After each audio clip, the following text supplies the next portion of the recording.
Salut à tous, aujourd'hui je vais vous parler de notre santé physique et mentale. En sachant que tout est régi à la base par le cerveau et que le job numéro un du cerveau est de nous protéger, il va pouvoir percevoir le monde de deux manières différentes, soit dans un monde de protection ou soit dans un monde plus de performance et de liberté d'action. Avant de continuer à débattre sur ce sujet, je me présente Bertrand Saugy, thérapeute neurocentrique et préparateur physique pour des sportifs d'élite, pour des gens ambitieux au niveau physique, mais aussi des personnes médicalisées, des enfants et des personnes du troisième âge. Donc le cerveau, en fait, il est là pour nous protéger.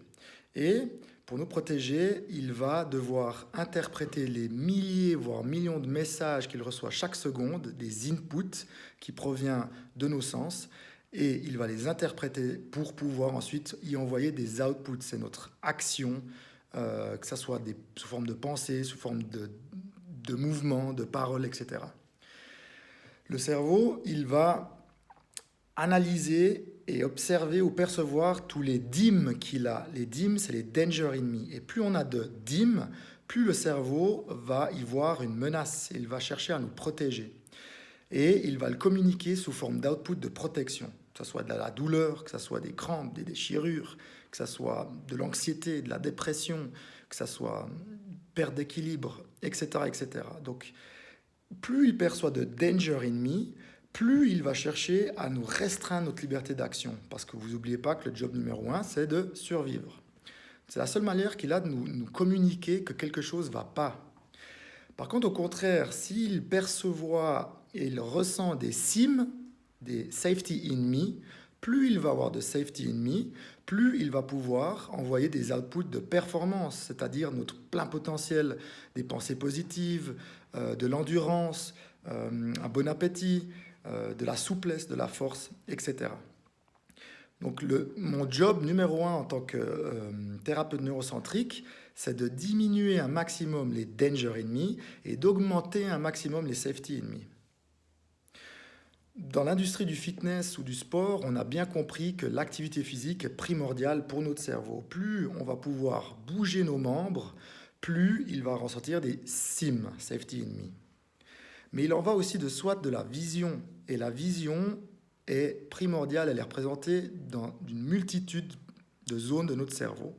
Donc moins on utilise notre vision, moins elle est performante, plus c'est des zones du cerveau qu'on va perdre, qui va mourir à petit feu. Et vous savez quoi, le cerveau va y interpréter des dîmes. Je vous donne un exemple. La vision, lorsqu'on regarde des écrans, une vision qui est plus en convergence, elle va activer de base déjà le système sympathique, qui est régi entre autres par les nerfs crâniens 3, qui est dans le mésencéphale, une partie du cerveau, mais aussi le nerf crânien 4, qui est la convergence vers le bas. Et en fait, de passer énormément de temps sur les écrans ou dans une vision proche va indirectement activer notre système sympathique, notre système fight or flight. Donc si on abuse de cette vision-là, on va pouvoir ressentir du stress, de l'anxiété, soit des protective outputs que le cerveau va envoyer. Et au contraire, je donne l'exemple toujours de cette vision périphérique qui est primordiale d'activer, parce que la vision périphérique va activer notre système parasympathique. C'est une vision d'ensemble, une vision globale. Et en fait, ce que je remarque de plus en plus, au fur et à mesure que j'étudie et que je pratique sur moi-même, mes proches, mes clients, c'est que chaque chose que l'on peut faire avec sa vision a une zone qui est activée précise dans le cerveau. Donc si on perd ses capacités de vision, ou le cerveau va y interpréter de la menace, DIM, Danger Enemy.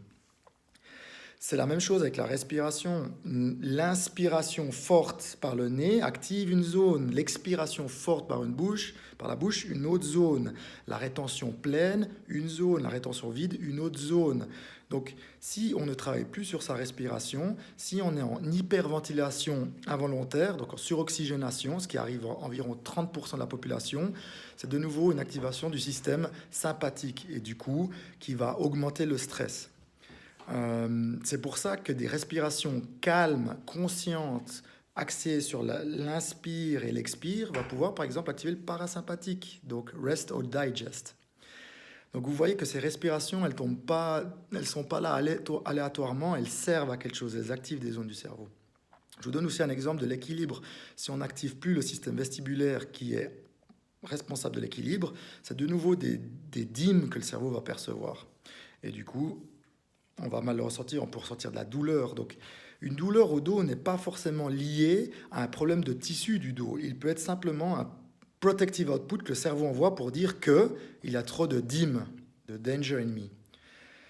Donc, moi, comment je travaille, c'est simplement, c'est un grand mot, c'est de faire un assessment complet du client, de voir quels sont les DIM que la personne ressent, quels sont les potentiels SIM qu'on peut activer, et une fois que tout ça est décelé, de partir sur des personal training ou des programmations à distance qui va pouvoir réduire un maximum les DIM et augmenter un maximum les SIM. Il n'en va pas que de faire des pompes, des abdos ou de la course à pied, il en va aussi de travailler sa vision si elle est déficiente, son système vestibulaire s'il est déficient, son système sensoriel, sa respiration, etc. Et c'est ça qui est magique, c'est qu'en fixant, en diminuant ces DIM, on va pouvoir avoir des résultats incroyables. Je prends un exemple, pour moi, j'ai énormément besoin de travail respiratoire et je sais que les inspirations par le nez profondes et conscientes activent une zone de mon cerveau, le pont, qui va interagir sur mes extenseurs. Et je sais que niveau souplesse, j'ai des lacunes au niveau des extenseurs. Donc vous voyez le rapport entre range of motion, donc amplitude, souplesse et respiration. C'est quand même fabuleux. Et pour ma part, je remarque aussi que j'ai une grosse déficience à bouger mes yeux vers la gauche, qui active le nerf crânien 6 par exemple, à gauche. Et du coup, le fait de faire des exercices de vision va permettre à mon corps ou à mon cerveau d'y voir des SIM, Safety in Me. Donc voilà, j'espère que vous arrivez toujours à me suivre, mais il faut vraiment comprendre que oui, le sport c'est bien pour le système cardiaque, pour le système musculaire, pour les os, pour le système lymphatique, oui, mais il n'y a pas que ça. Et la vision, quand on sait que 78% environ des récepteurs proviennent des yeux, c'est qu'il y a vraiment quelque chose à faire, notamment aussi le système vestibulaire. Si maintenant, et c'est ça qui est intéressant, le cerveau, comme je vous l'ai dit tout à l'heure, son job numéro un, c'est que nous survivons. Et du coup, s'il ne voit plus d'intérêt d'activer certaines zones, ces zones vont mourir parce qu'il se dit, il n'y a plus besoin de les activer, autant les oublier. Et ça, c'est le système use it or lose it. Tout ce qui n'est pas activé est perdu. Et c'est le contraire, tout ce qui peut être réactivé va refonctionner. Donc il n'y a pas une question il y a aussi une question liée à l'âge, mais c'est moins on le travaille, moins on pourra l'utiliser et on va perdre ses capacités. Un bon exemple, c'est par exemple de faire des cercles consciemment de chaque doigt indépendamment l'un de l'autre. Vous allez voir qu'en bougeant le petit doigt, il y a également la zone voisine qui va travailler. Pourquoi? Parce qu'on n'a plus l'habitude d'isoler un mouvement et du coup, cette partie-là qui vit également dans le cerveau, de la proprioception, va être bouffée par une zone voisine. Et c'est pour ça qu'avec l'âge, des gens n'arrivent pratiquement plus à bouger les doigts, ils vont commencer à bouger la main, puis après le bras, etc. Parce que ces zones qui ne sont plus activées sont perdues. Et c'est pour ça, pour conclure, que tout ce que l'environnement nous donne, en fait, est sain pour nous. D'avoir froid, c'est important, c'est d'activer des récepteurs, des thermorécepteurs, c'est chercher des réponses au fond de nous-mêmes. D'avoir chaud, c'est important. De bouger notre cheville, c'est important. De bouger les yeux rapidement, des saccades, des convergences, divergences, la vision périphérique, c'est super important. De respirer, d'être essoufflé, c'est important. D'être en équilibre, c'est important. Et en fait, je vois de plus en plus que nous avons besoin de notre environnement naturel, nous avons besoin de percevoir, d'utiliser notre corps en corrélation avec la nature. Et malheureusement, notre cerveau n'a pas encore assez évolué pour les systèmes que la société nous propose, des écrans, assis toute la journée, de la malbouffe, du stress à longueur de journée. Regardez la nuit, il est pratiquement plus possible de voir la nuit. Et du coup, il y a toujours des éclairages nocturnes, il y avait d'ailleurs un reportage là-dessus, et qui a un effet aussi sur nos hormones pour le sommeil. Donc la nature, elle est faite pour que on y vive avec et qu'on utilise tout notre potentiel pour être en santé physique et mentale.